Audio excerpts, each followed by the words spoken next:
Like moths to a flame, we are bound.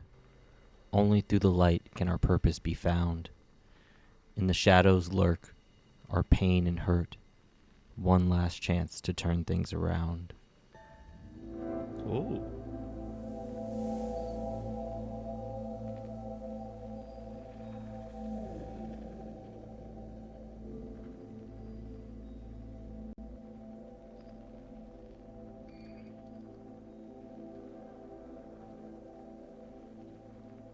I really like the vibe of this so far. The sound is great.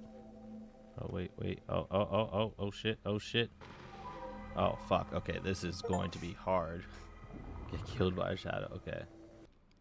What's up, everybody? It's your boy Bosco, and today we're reviewing the 2020 indie game Morkredd from the Norwegian studio Hyper Games.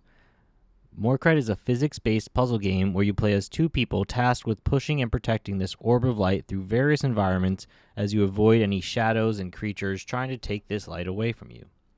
The studio seemed to have taken heavy inspiration from the game Inside, as the environment, atmosphere, and visual storytelling feel very similar in dark tone, and Brothers, A Tale of Two Sons in the sense of the mechanics. Even though this game was certainly intended to be played cooperatively with two players, you can play it solo, like I did, in which case you control both characters, one with each analog stick, just like you do with both the characters in Brothers. On the surface, the game is quite simple. Use this orb of light to guide your way and solve the puzzles, avoiding any shadows or darkness. However, playing on my own, I found it pretty difficult to control both the playable characters and making sure I had control of the orb, and ended up constantly running into my own shadows. No! You can't even get in your own shadows? No, god damn it. Let's get you guys on your proper sides. What? Oh my god. Can't have them cross shadows. I think the game was definitely intended to be played with two players, which adds a whole other level of difficulty with communication and awareness. But I found the single player experience just perfectly difficult, frustrating, but still fun and rewarding. I don't know about y'all, but my brain typically... What? Oh my god. Oh, son of a bitch.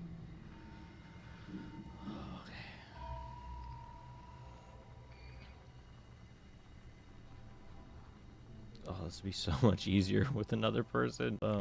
As opposed to Brothers, there's a bit more freedom and a lot more consequences to controlling both characters in this world. Although you are bound to this orb's light source for most of the game, and the path is linear, the characters aren't always bound to the same path, and their roles are interchangeable. And it really forces you to be hyper aware of where each one is, as opposed to being able to just move them through the puzzles one at a time.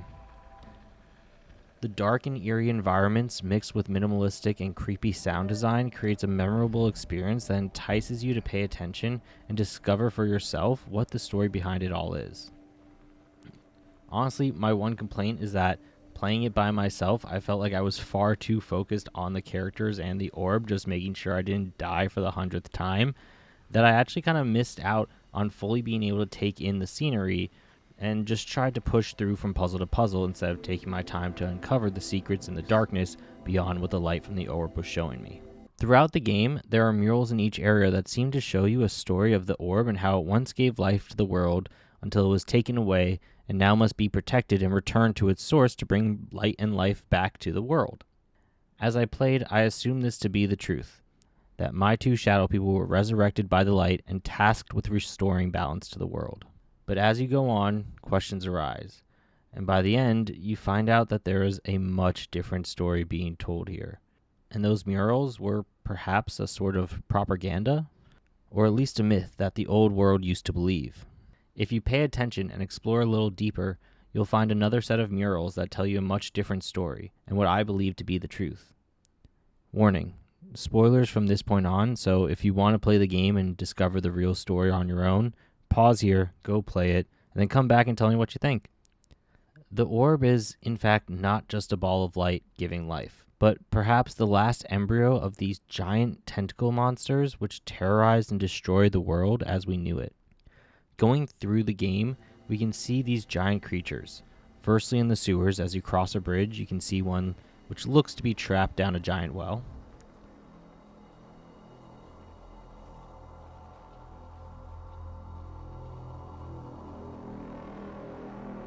Oh my god. That's a big slug. Then, next, while crossing a river, there's one that lurks beneath you, seemingly asleep. What the frick is that? If that's an eye that opens on us, I'm going to not like that. Oh my gosh. Oh my gosh, it sees us.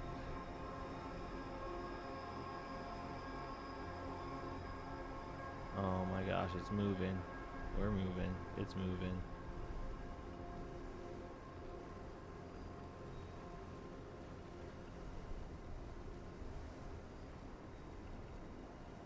Yeah, I was not gonna hang around to find out. While it absolutely freaked me out and I tried to rush past it as quick as possible, this should have been my first hint that everything was not exactly as it seemed, since ultimately it did nothing to try and harm or impede me in my journey as it began to awaken. When I made it to the temple, the orb is stolen by what I assumed to be other humans. No, they're gonna take our orb. No. What? But we did so much work to get it there ourselves. Oh, hello, little slug. I assumed that they were trying to steal it to harness the power for themselves, until I found out they were trying to destroy it, as it seemed that they had done with many other orbs before. I again ignored to ask why and just assumed that they were the bad guys trying to keep the world from flourishing, and I was the hero trying to restore life to the world. Oh no. Broken orb.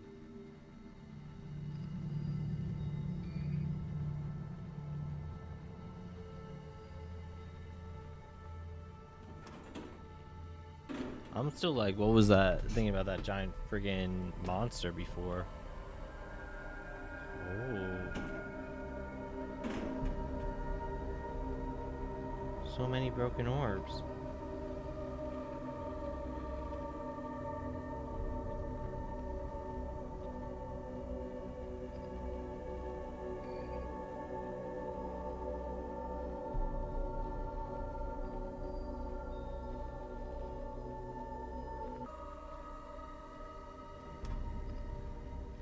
Hey, what the fuck?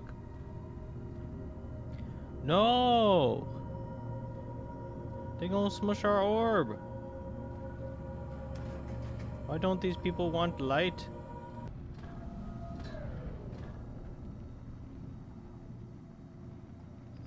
Okay, that just stops it. And we got Orby back! Ooh, creepy new area. How far are we? 74%. That's about what I thought. Alright. Until I finally made it to the final area and pushed the orb into what looked like the terrifying mouth of an enormous monster. It's here I finally realized something was up, and I might not be totally sure I'm the good guy anymore. Whoa.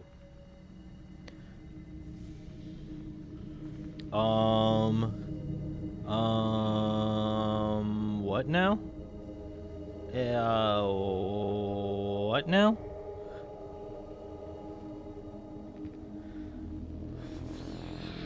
Don't really want to go in there, but I guess.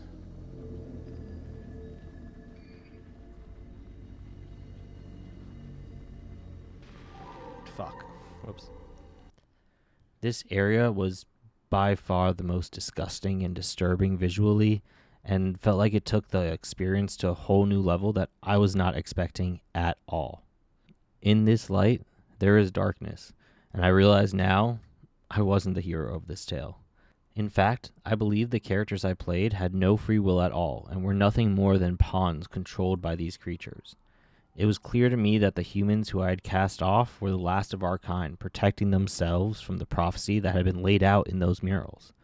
A prophecy of two chosen vessels, tasked with protecting and returning the embryo to safety, so a new age of these terrible creatures could be born.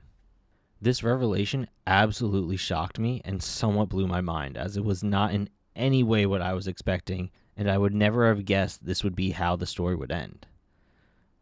Now, it is left somewhat vague as to what really happened. I have to assume that there was once an ancient tribe who believed these creatures to be gods and worshipped them. But another faction sought to take them down and reclaim the world for mankind. And against all odds, they succeeded. Certainly at a cost, but what exactly that cost was is still unknown. This is one of the things that, to me, makes this game so amazing. And perhaps being so focused on the task at hand, making me blind to what was really going on, actually made it somewhat more exciting of an experience once it all got flipped around. There's such a deep lore here that I truly want to know more about what happened in this world, and I definitely want to know more about what will happen now that the creature succeeded in its goal. I really look forward to playing it again with someone else and seeing how it goes as a cooperative effort, and seeing how they understand the story. If they're able to pick up what's being put down along the way, or if they're equally as shocked as I was at the end. Overall, I highly recommend giving this game a playthrough. It's not very long and extremely enjoyable once you get used to controlling both characters, and the visual and audio design is fantastic. I hope this video enticed you to give the game a try of your own. And if you enjoyed it, please like and subscribe and leave a comment on what you thought of the game. You can check me out live on twitch.tv/thebosco, where I play a whole variety of different games. As always, wherever and whenever you are, I hope you're having a wonderful morning, evening, or afternoon. Your company's been appreciated. Stay positive, and I'll catch you next time. Okay, completed the game. What a fucking weird game.